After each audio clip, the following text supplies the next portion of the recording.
Hello बच्चों, let's read the question. The question says, which of the following statement regarding electrolytic refining of copper is incorrect? तो हमें बताना बच्चों कि इसमें से कौन सा स्टेटमेंट इनकरेक्ट है। ऑप्शन ए में दे रखा है, in this process anode is made up of impure copper and pure copper strip are taken as cathode. B में दे रखा है, एसिडिक और basic solution of copper sulphate is used as electrolytes.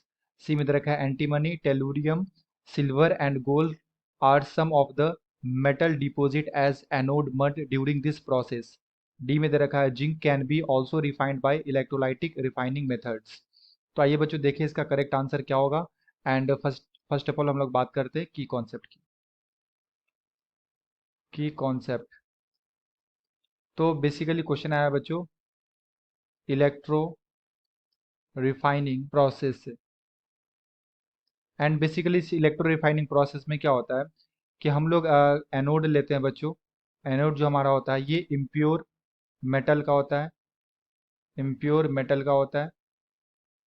And जो हम लोग कैथोड लेते हैं, कैथोड ये हमारा क्या होता है, प्योर मेटल का होता है, प्योर मेटल का हम लोग लेते हैं। ओके, एंड हम लोग इसे डायग्राम से इस तरह से समझ सकते हैं।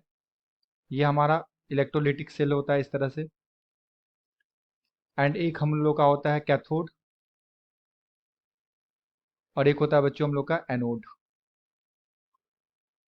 एंड इसे हम लोग जोड़ देते हैं बैटरी से। तो ये हमारा क्या होगा बच्चों, निगेटिव चार्ज। एंड ये हमारा होता है कैथोड, ये हमारा क्या है, कैथोड है। एंड ये हमारा पॉजिटिव चार्ज, एंड ये हमारा क्या हो गया, एनोड हो गया। तो ये जो एनोड होता है ये किसका होता है बच्चों, ये होता है impure metal, impure metal. And ये हमारा जो कैथोड होता है ये क्या किसका होता है बच्चों, प्योर मेटल का। तो जब भी हम लोग कॉपर का बच्चों यहाँ पे इलेक्ट्रोलाइटिक रिफाइनिंग करवाते हैं तो जो हम लोग इलेक्ट्रोलाइट यूज करते हैं, इलेक्ट्रोलाइट्स जो यूज करते हैं बच्चों, ये यूज करते हैं CuSO4 एक्वस, साथ में एसिड यूज करते हैं H2SO4। ओके, तो यहाँ पे हमारा क्या होता है, इलेक्ट्रोलाइट्स होते हैं CuSO4 के। तो एनोड पे होता है बच्चों हमारा ऑक्सीडेशन रिएक्शन। यहाँ पे क्या होगा, ऑक्सीडेशन रिएक्शन। बेसिकली ये क्या करेगा, Cu जो है वो किसके अंदर जाएगा, Cu2+ में, और साथ में यहाँ पे 2 इलेक्ट्रॉन रिलीज करेगा।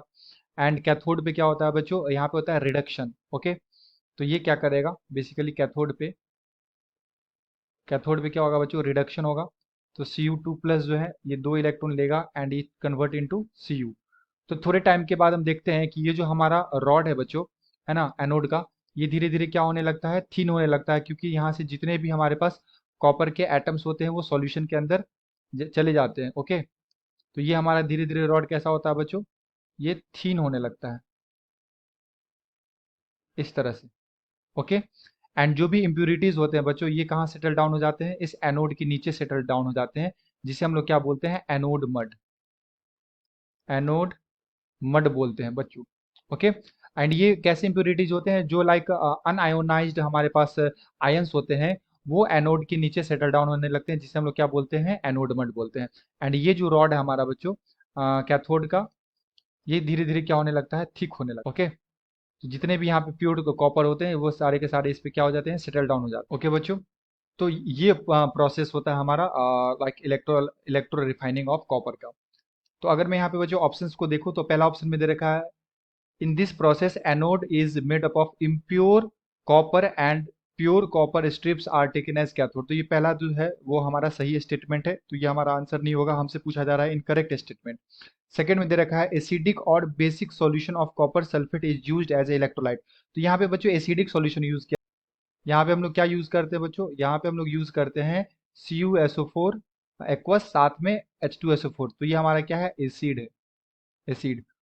तो ये स्टेटमेंट हमारा क्या हो गया बच्चों, गलत हो गया। एंड यही हमारा क्या हो जाएगा, करेक्ट आंसर हो जाएगा, इनकरेक्ट है ना, मतलब इनकरेक्ट हमसे पूछा जा रहा है स्टेटमेंट कौन सा है, तो ऑप्शन नंबर बी कैसा है बच्चों, इनकरेक्ट है। ओके, सी में दे रखा है, antimony, tellurium, silver and gold are some of the metal deposit as anode mud during this process. तो यस, जो भी इम्प्यूरिटीज होंगे उस लाइक इम्प्योर एनोड के अंदर, वो सारे के सारे क्या बन जाते हैं, एनोड मड के अंदर आ जाते हैं। डी में दे रखा है, zinc can also refined by electrolytic refining method. तो यस, ये भी सही है, जिंक को भी हम लोग रिफाइंड कर सकते हैं इस प्रोसेस से।